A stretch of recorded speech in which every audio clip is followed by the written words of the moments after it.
Davis Sylvan Caryatid, Night Veil Spectre, Pelucranos, Prognosis Sphinx, which is actually seeing start to take off a little bit in Standard in recent weeks. 4 Thoughtseize, 4 Abrupt Decay, a Putrefy, 4 Heroes Downfall, 2 Wretched Bombs, 3 Jace Architect of Thought, and 2 Ashiok Nightmare Weavers. So sort of like good stuff, 3-color control deck.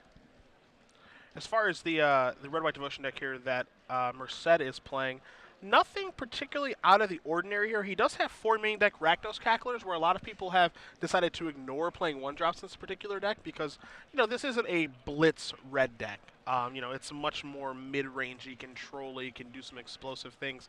Cackler doesn't really fit into that, but Merced has 4 copies of that in his deck to go along with all the usual suspects of Ash Zealot, Frostborn Weird, Burning Tree Emissary, Boros Reckoner, Fanatic of Mogi to be able to take advantage of those devotion symbols, and 4 copies of Stormbreath Dragon, a couple Hammer of Perforos, some Mortars, and some Chain to the Rocks. You will see a Temple of Triumph to start off here for Merced, while Hoogland's going to show us what Merced's working with via Thoughtseize. So you look at Davis's hand here of a Boros Guildgate, another Temple, a Reckoner, a Perforos, an Ash Zealot, a Frostborn Weird, and a Chain of the Rock. So, a very devotion-heavy hand here. So if he does draw a Fanatic, or, obviously the more important card to draw at this situation is Nykthos. Yep. The real backbone of this deck. I would imagine Jeff is going to either take Chain of the Rock if he cares about a particular creature, or Perforos if he anticipates the game going long. And he is going to select the Red God. That's what's going to go to the graveyard. Jeff's going to write down the contents here.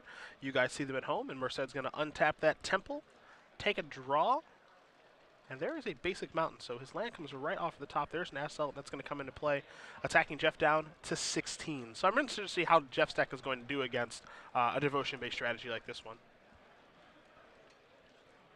Plays a basic Forest, which does not allow him to cast Night Veil Spectre, but he does have Ooze and Abrupt Decay and Ratchet Bomb in hand, so a lot of tools to work with here. Yeah, Ratchet Bomb seems like it's particularly good in this matchup, taking care of Chain of the Rocks, and the red-white devotion deck does have a lot of 2-mana creatures. You got Ash Zealot, you have Burning Tree Emissary, and Frostburn Weird, so setting a bomb at 2 while it can kill your own Scavenging Ooze, oftentimes I feel like it's going to take care of more of the red-white devotion permanents. Yeah.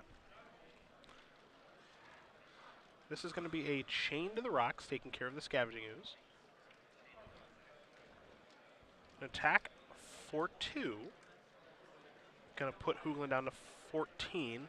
And it's going to be one of these tap lands. Is it going to be Boros Guildgate or is it going to be Temple of Triumph? That's the question. It's going to be Boros Guildgate and passing the turn back.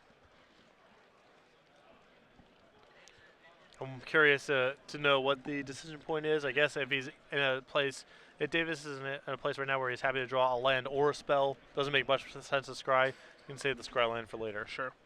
Hoogland missing his land drop, passing the turn back, does not deploy Ratchet Bomb, so it seems like he does have a removal spell right now, and you can actually see in his hand he does have an Abrupt Decay, which can take care of the Chained to the Rocks, and then he could also pump his Scavenging Ooze by removing Perforos, so you can see a bit of an ambush here. Yeah, the fact that Jeff didn't use his Ooze last turn when Davis used Chain of the Rock on the Ooze the first time, if I was in Davis' seat, my alarm would be ringing right now. A furrowed eyebrow. Yeah. Bottom goes the top card for Merced from the Temple of Triumph. And there's a Hammer of Perforos. And no attack. Okay. Yeah, he smells it out. Very Sees nice. right through him. Very nicely done there, Davis. Sniffed it out. Yep. Hoogland was trying to set a trap there. So now I feel like he's almost priced into casting Abrupt Decay at this point to take care of something, be it the creature, be it the hammer, or be it the Chain of the Rocks. Yep, and he's going to take care of the Chain of the Rocks and remove the Perforos. So now he's got a 3/3. Hoogland will gain a life and go up to 15. But really nice no attack there from Merced, I got to say. Scavenging Ooze number 2 drawn here for Hoogland. And not only does Hoogland need to draw lands, but he needs to draw specific kinds of lands too. He has Hero's Downfall and Night Veil Spectre, so not every land works. And preferably one that can come into play untapped, as right. there are 8 temples in his deck, 4 Temple of Deceit and 4 Temple of Mystery. Just a Scavenging Ooze with the Temple of Mystery up and passing the turn back, as Hoogland opting not to attack there with the 3/3 Ooze, preferring to play defense at this point. Looks like Chain of the Rocks number 2 is going to come down, going to take care of the bigger Ooze. Will Merced, he's going to follow it up with a Boros Reckoner, and he believes that it is safe to attack with both of these creatures. So into the red zone they both go. Of course, Reckoner having haste because of the Hammer of Perforos, that is in play as he passes the turn back to Hoogland. Jeff, I believe, not a land there, drew another green spell. Another Yeah, and ooze. he's going to pick up his Scavenging Ooze, his 3 lands, and pack it in. So Davis Merced is going to win game number 1 here over Jeff Hoogland. Red-White Devotion up a game over Hoogland's Bug mid-range deck. Now, Red-White Devotion is a deck that does see some amount of play on the Open Series circuit. It has some success in Grand Prix and has made the finals of multiple Open Series tournaments. I don't know if it's a deck that people particularly prepare for when coming to these tournaments, when you know that Mono Black and Mono Blue Devotion are arguably deck 1A and deck 1B of the format. But does Jeff have anything particular to help him in this matchup? Well, in my mind, the best thing that you can have against red devotion decks is just spot removal. Sure. They have a lot of expensive, 3, 4, 5 mana creatures. They need to have a lot of colored mana symbols in play to do anything really productive. And so terrors are a pretty good game plan against them. Jeff has access to 2 copies of Doomblade and an ultimate price in his sideboard. Ultimate price, not its best here, as there's a lot of hybrid mana symbol creatures in the red devotion deck, but there's still Stormbreath Dragon, a couple other stragglers. Doomblade is, of course, excellent. The rest of the sideboard not really geared towards this. If he wants an additional copy of Ashiok, I think Ashiok's probably pretty good against red devotion.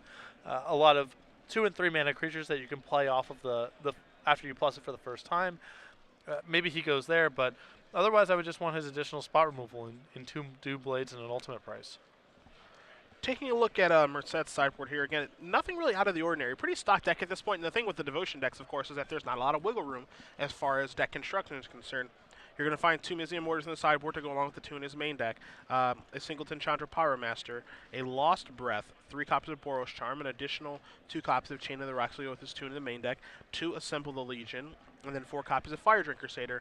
Now, with the 4 Satyrs in his sideboard and 4 Rakdos Cacklers, he's able to get a lot more aggressive after sideboard. However, I think in the particular matchup where you know your opponent likely does have removal, you saw Abrupt Decay, you can assume there's some more hanging out and Scavenging Ooze. I think you're probably safer playing the bigger route with the Devotion deck. Yeah, and Jeff has a lot of tools in his deck that Davis doesn't really know about that would be potentially really bad for Davis if he went to the beatdown route. Pelucranos gets a lot more powerful. Sylvan Caryatid gets a lot more powerful. So even with the cards that Jeff showed in the first game, I would have some trepidation about bringing in Fire Drinker Satyr, and in reality, Jeff's deck is much more hateful towards it than he even showed in that first game. Now, the other cards in the sideboard here, I think Chain of the Rocks is going to play a pretty big role in this matchup. I think you're probably going to want all 4. Taking a look at the composition of Jeff's deck, do you like having 4 copies of Mizium Mortars against this deck? No, but, again, Davis has very little information. He just saw some Scavenging Oozes. It didn't see like anything. Abrupt Decay and Scavenging Ooze. And then, the Chandra Pyromaster is obviously just a good card, but it's just a singleton in the sideboard. Boros Charm is obviously another good card. But as you mentioned, when you're not working with a ton of information, also you see a deck that played a Forest, a Temple of Mystery, and a Swamp. So you don't really know which way your opponent's leaning. Is the black a splash? What's the composition of this deck? Bug decks aren't something that are very popular in Standard right now. You don't really have an idea what the contents of the opponent's decks are. It could even just be a green-black deck that's playing some temples because there isn't a green-black Scryland yet. Yeah. There's a lot of possibilities if you're in Davis' seat of what could be going on here. So sideboarding against this deck seems like it's pretty difficult to actually do, especially in Davis' situation. A great spot to be, of course, is up a game. When you're not working with a ton of information, so that he can re-sideboard game 3 if he needs to. That being said, I don't expect to see a lot of sideboard cards. I think the easiest card to sideboard is just those additional Chain of the Rocks because Scavenging Ooze is actually pretty good against you, and you can assume that, with how this format is, there are creatures worth removing. As you see, Jeff going to 5 here. Davis debating over his 6-card hand.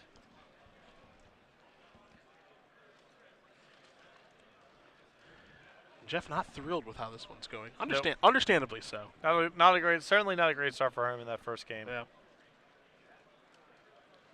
And it looks like Davis is going to keep. Doesn't seem too thrilled about it, but. And these mulligans are really rough, in my opinion, for the way that Jeff's deck is built. He has a lot of expensive spells. He's trading 1-for-1 a lot, and his colored mana situation is not ideal. So. And it doesn't seem like he has much of a card drawing engine either. No Underworld connections or anything like that. He's got Jace, but he can't really recoup cards very well. Yeah. We're only really looking at Jace here. You see Jeff keep his 5-card hand.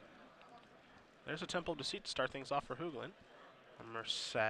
Looks like he does have a Temple of his own, so we'll take a look at the top card emphatically. Keep it on top and pass it back. Hoogland going to draw an Abrupt Decay for the turn. Going to play a Water Grave and pass back. So we'll see if he does have green mana anytime soon here. And there's an Ash Zealot going to get into the red zone. Davis playing with a little bit of a flourish. I like it. Yeah. I like a little gusto. Overgrown Tomb is in Hoogland's hand, so he does have access to all 3 colors of mana. Certainly a step in the right direction after these mulligans. Now just how does he want to craft out the game? Because he has Scavenging Ooze, he has a Hero's Downfall in the grip. Overgrown Tomb is going to come into play untapped. He does have an Ashiok Nightmare Weaver that he's going to deploy and mill Merced for 3 cards. See if he finds anything. Zealot, Temple, and a Chain to the Rocks. So the answer is yes.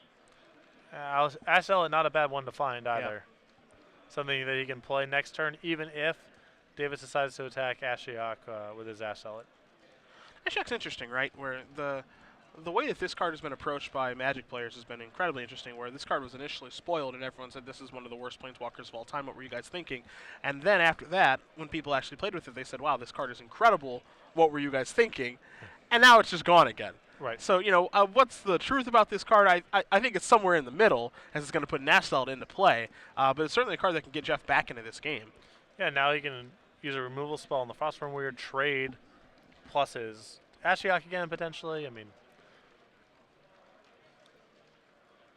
so let's see what Davis wants to do on this turn. You see the 2 creatures, Ash Zealot and a Frostburn Weird. He's going to take a draw step for the turn.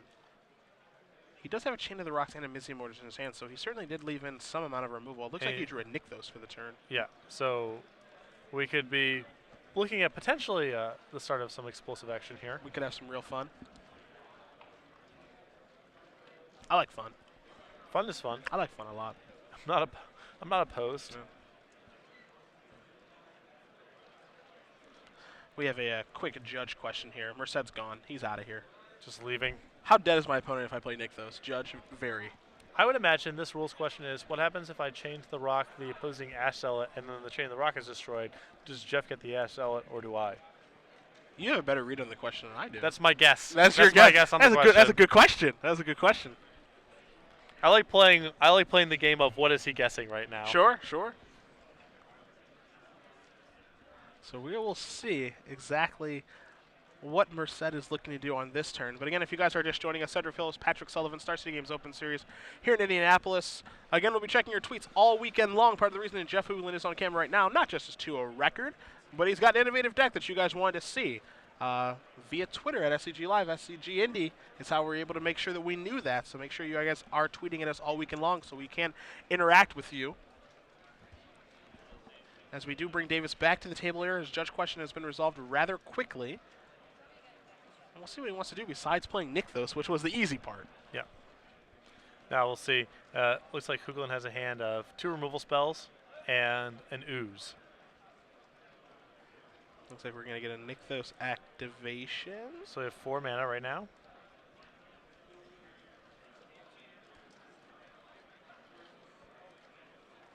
Davis mulling this one over. He's going to start with the rocks. Okay. So he's going to start by chaining the rock and the Ash Zealot. And Jeff might be reading the same thing that you mentioned of, you know, if that Chain of the Rocks dies, where's that Ash Zealot go? Now here's, let's see, an activation. So we have 4 mana now. There is Chain of the Rocks. One of my favorite cards from this set. I call it the flavor punch in the face. The flavor of it is really good. Yeah. You're going to get the activation there from the Nykthos. It's going to be for 4 red mana. 3 of it's going to be used for Boris Reckoner. 1 of it's going to be used to pump the Frostborn Weird, and at the end of the red zone we go. We'll figure out where the creatures are going, if he even cares about Ashiok or not. And the answer is yes, because it's going to go to the graveyard.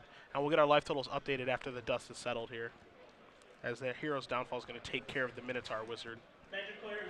Pelucranos the draw for Jeff. Not bad. Not bad.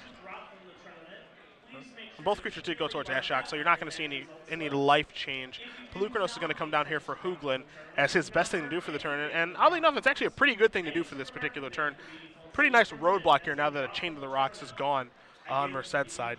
And that's a Stormbreath Dragon off the top. You saw Jeff use the Hero's Downfall to try to be more mana efficient for his Scavenging Ooze the following turn, but now he's left with no answer in hand to that Stormbreath Dragon. Yeah, could have used Abrupt Decay. Yep. to take care of the Boros Reckoner. Opted not to. So now here comes the Stormbreath Dragon that you did mention. It's going to be flying across in the air, and now Hoogland's in some pretty big trouble for multiple reasons. One of which he's facing down a 4/4 flyer, but two, now Nykthos is getting better and better as we go. Yes. I mean, he can monstrosity the dragon next turn.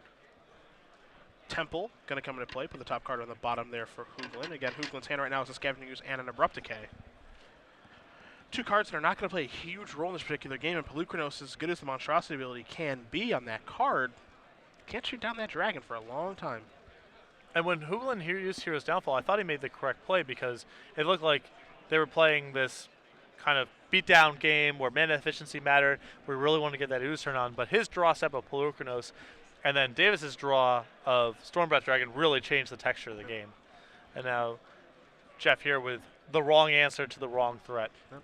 Abrupt Decay takes care of Frostburn Weird on the main phase. Smart play there, so you can slow down, the Nykthos a little bit. And then Scavenging Ooze is going to come into play for Jeff. He does have access to 3 green mana, so he can remove a little bit of stuff to gain some life, but you see Pelucranos has to stay back on defense.